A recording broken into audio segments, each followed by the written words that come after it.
This week's Parsha, Parshas Bereishis. With it, we begin the story of the whole Torah all over again. And it's interesting because when you spend the last 2 months reading about something known as the Torah, right, they refer to it almost exclusively in those last few Parshas of the Torah as a book full of lots of laws. Keep my Torah. If you veer from the Torah, if you stray from the Torah. So it sounds like a book that should be consumed by laws, but this week's Parsha begins more of a narrative. So the question is, are we being told also to not stray from the narrative? Is the narrative an important part of this? So Rashi answers that question almost immediately by saying, yeah, the narrative is an important part of the story. It explains why the Jewish people could walk into another land and take it. It explains why Hashem could go ahead and say, hey, some people no longer deserve a land, and these people now deserve a land. It comes as part of the package. Want to know why you get the land? Well, there's a story. Let me start from the beginning.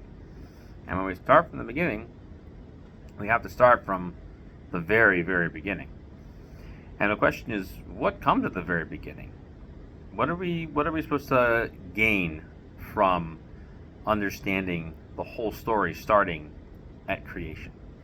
So that's Rashi gives it a very practical purpose. The question is, what can we really gain internally from it? Because there's a lot of questions to be asked on these first few sections of the Torah. We're briefly introduced to Hashem creating the world. Hashem creates people. We are those people now reading the book. Clearly, we were the intended audience for the story to happen. We read about dramatic creation, a place known as Eden, a place that would have been full of everything we could have wanted and desired. Even the word Eden means a place that was pleasurable. And lo and behold, we meet one other intelligent animal, and it helps us find out that we're not as perfect as we thought we were created.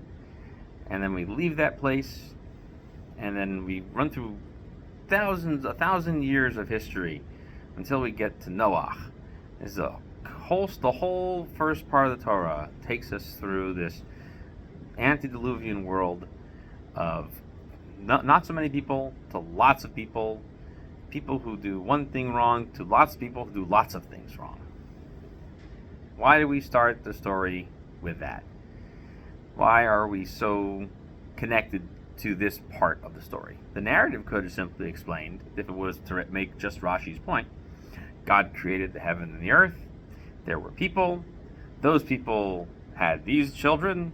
Those children had those children. And those children went on and on and on and on. What is the value of having the entire narrative once I'm already saying, hey, I already know from the fact that you make these points and statement over here what gives you right to the property? Yeah, if the whole point of the beginning of the Torah is simply to explain how we can give one land to another land, Hashem has accomplished that by simply saying, I created all the lands and I have placed all peoples and they're all under my dominion. Okay, all right, you're the property owner. You get to evict these and you get to resettle these. Fine. End of story. Right? How did we get there? All those stories, lots of narrative. What are we supposed to get out of the rest of these narratives over here? Why a whole linear progression? Hashem creates the world. There's things created different days. God rests on a certain day. And so in many ways, yes, there's that practical purpose to understanding the narrative. But every single part of Torah is meant to teach us something. And in experience of Parshas Bereishis, the number one thing we learn in Parshas Bereishis is that when everything was set in order, everything was working correctly. What seemed to not work correctly was the moment that some of the creations were given the ability to make their own decisions with a very powerful tool, a tool of speech. And in fact, the Mishnah says in Pirkei Avos that the Eser Ma'amaros, that with 10 utterances was the world created. When God says something, it is a rule, it is a command that must be followed. Let there be light. Let there be a dividing point between the light and the dark. call them day and call them night. These are definitive things. When it came to the creations, Hashem gave some of that ability to the people that He created. Give names to the animals of the earth. Rule over them. But what did that ruling do for them? Well, when you're done with your first job of naming all the animals, you're a cat, you're a dog, you're a snake, you're a lizard. By the time you're done with all of that, you need something else to do with your day. So what do? They go and explore the plants. You're an apple, you're a pear, you're a grapefruit, you're a citron. At some point, we're going to turn you into an orange. So those are all different things that they were doing that first day. But the important thing was to see, as the Chafetz Chaim himself points out in Shmiras HaLashon, is that the greatest downfall wasn't through idolatry, as much as the Torah focuses on that later on. It wasn't through violating Shabbos, as much as the Torah stresses keeping Shabbos, both in the Torah and in the Nevi'im. It wasn't through keeping the Shemitah. It wasn't through people giving the best tithes. The first lesson that we see where everything goes wrong is in Lashon Hara, and it's the power of speech. And it's appreciating how much can be accomplished through the ability to communicate. And one of the first points that is made through the power of speech is through the power of suggestion. The Nachash was the most Achaim. He was the most cunning. He used the power of speech to use his abilities to influence somebody else. That was his power. That was what he tried to show with which he had power. He was going to show Chava that he had power over her. How does he do that? He says, look, there's this tree. It's a good-looking tree. You should eat the tree. She looked at the tree and she goes, that's the tree that God said don't eat from the tree. You shouldn't even touch the tree. No, it looks good to eat. No. He said no. Listen. You think he put a tree here and say not to eat it? What sense does that make? It's here. You can eat it. Nothing's going to happen. What could possibly go wrong? And that, in and of itself, is the biggest problem that exists in the world, is the idea that somehow the rules that are given can be overridden through common sense. That the person who made the laws, they're trying to control you. But me, I give you freedom. And freedom is the best thing that I can give you. I'm giving you the ability to take back what you want. You want the ability to try everything for yourself. It's funny, if you take a cat, right? Take a cat. Cats are great at this. Take a cat and put them in an unfamiliar environment. And just watch. It's actually quite amazing. I've watched it myself. If you take a cat and you put it in a new environment, it walks to mamish every corner like it's B'dikas Chametz. Checks in every little corner, right? Kol ha'churim v'kol ha'tzadakim. Looks everywhere. And then finally, it goes, okay, and we'll just lay down. If it's hot, it'll stretch out. If it's cold, it'll curl up. It's ready. It'll find some place towards the front and go there. And then eventually, when it, doesn't like so much light exposure, it'll go find some place quiet, maybe further back. But it will explore every single aspect of it. Why? Because it wants to make sure the place is safe and secure. If they take people and put them in a new place, let's say they want to buy a house or an apartment, they will walk through every corner, they will look at everything, right? We convince ourselves it's because, we're going to miss something and the owner is not going to remember to tell us. But really it's the same thing. It's a way to find comfort. When you go and explore everything in your domain, you're not comfortable till what you sense gives you the feedback that you're secure. This is something that the Nachash plays off of with Chava. It creates this sense of, this is not your doing, this is Hashem's doing. Why would he put it here if it wasn't for you to eat? Don't listen to the rules. Listen to yourself.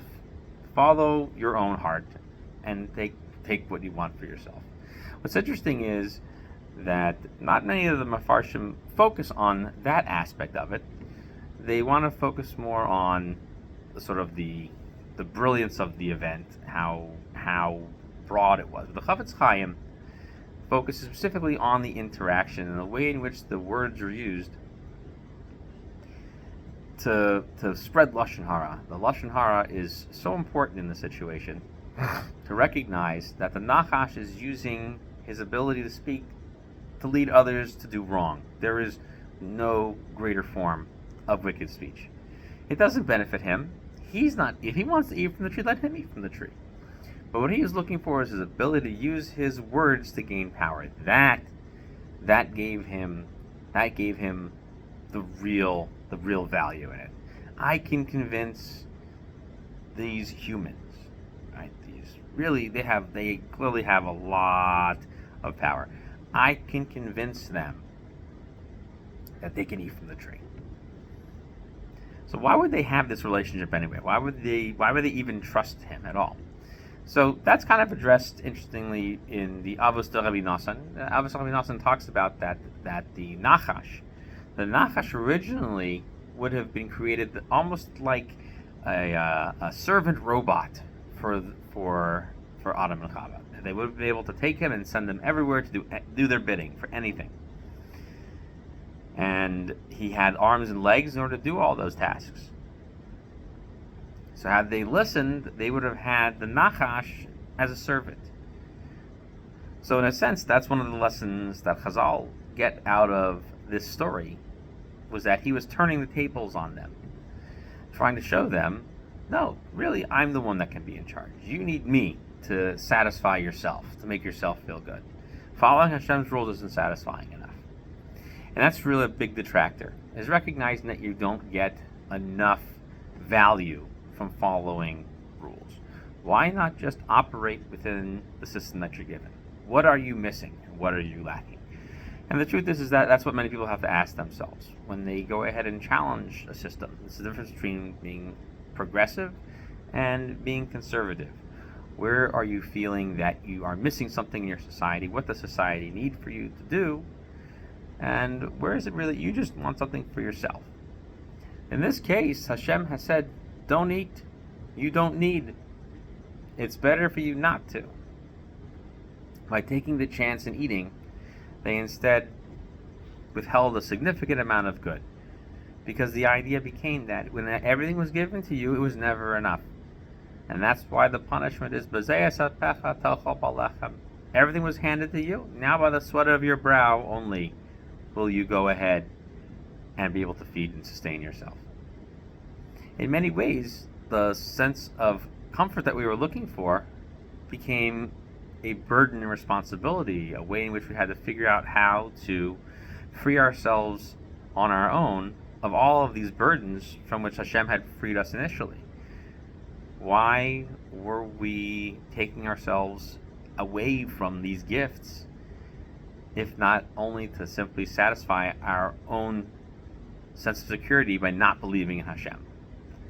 So in many ways, that's why Lashon Hara is such an important part of this, is because it does lead people to recognize that Hashem isn't in charge. We want to put power into something else because then we can experience it better. We want that sensory feedback. We want to know that it's okay. And unfortunately, you find that with people who have a lot of addiction, that's exactly how they fall into those addictions, is they need something to give them the feedback to make them feel secure. And in many ways, many things in this world develop that, and it's their problem. There's a wonderful article in the book Olam HaYedidos, The World Full of Love, which was written by Rav Shlomo Valda, Zichrono Livracha, and he talks about how many things in this world were created with a sense of lacking, so that they would go and seek out other things to connect to them. So the whole world is a world in which loving connections have to exist. That the sustenance of the world is in sustaining the relationship, is in finding and connecting with others. And in many ways, that's a great message of Gan Eden. And that's the message of the story, and it's why it's important to connect it from the Bereishis itself and all the other narratives itself, is to recognize that if the relationship doesn't exist between people on the planet and Hashem would be cut off from the world completely. The fact that Hashem would have control over it and universal majesty over the whole thing wouldn't matter if the people there didn't understand why it was important that the Creator was involved in His creation. To simply tell the story at the beginning, hey, God created the world, so that way the Jewish people get Israel, well, it wouldn't matter. It wouldn't be important if it weren't for the fact that Hashem truly cared about the whole creation. If God didn't truly care about them, He wouldn't involve Himself and wouldn't create these different parts of the historic narrative in which He involves Himself. And they're few and far between over the course of so many days, minutes, hours, seconds. Hashem is so unlikely to appear actually in your life, meaning to physically show up in a way in which you can have a sensory experience with Him. Again, that's my main point over here, that we won't feel secure unless we have that sensory experience. And if we don't feel that, we somehow feel obliged to have something else fill in that sensory experience for us. And that's what the Nachash was disrupting through his Lashon Hara, was that desire and ability to connect. And so the narrative becomes a necessary part of the whole story of gifting this one part of the world to Israel, as Rashi points out, because the narrative itself not only demonstrates Hashem's majesty, but also His dominion, the fact that He's involved in the world. And it sets up another beautiful midrash later on by Abraham, where Abraham finds the building where the lights are off, or the building is on fire, depending on how you have different versions of it. Either the lights are off, or the lights are on, or the building's on fire. And he wants to know who's caring for the building, because that's how far people had strayed with the creation of Avodah Zarah. They had strayed so far they didn't even think that anything had created the world. They felt it was all capricious. And it's alive and well in many of the stories of these early Indus River peoples and the Mesopotamian peoples. The idea that everything was formed from chaos and everything was wrested from the hands of chaos, and creation was not set straight until mankind came along and set it right. But really it's the other way around. Hashem made the world a caring place and a nurturing place. And people, while gifted with these important senses of connection, didn't realize that these feelings and desires that they had can be used both for good and for evil, and in such subtle, non-violent, non-affrontive ways. Just a small way of, hey, I don't want you in charge of me. I'm the Nachash. I don't want anyone in charge of me. I'm going to show how I can be in charge. And then the people realizing, Adam and Chava realizing, hey, we don't really have enough, integration with everything in our. We have to check every little corner to make sure that's all okay. Listening to Hashem wasn't enough. Hashem shows up and says, I don't understand. I gave his whole place. All right, clearly you have to learn a lesson about what to do with all of this ability to connect with people. Go make some bread, right? And when you get really good at it, you probably make bread and put some cream cheese and lox on it too. Go make some bread. But that's the main point of including the narratives. It's not only to show that he had the authority, but also that he had the dominion. That Hashem was not only great, mighty, and powerful, but also very much involved in the creation and in influencing the direction of history. Have a great, wonderful Shabbos, and we'll talk to you next week.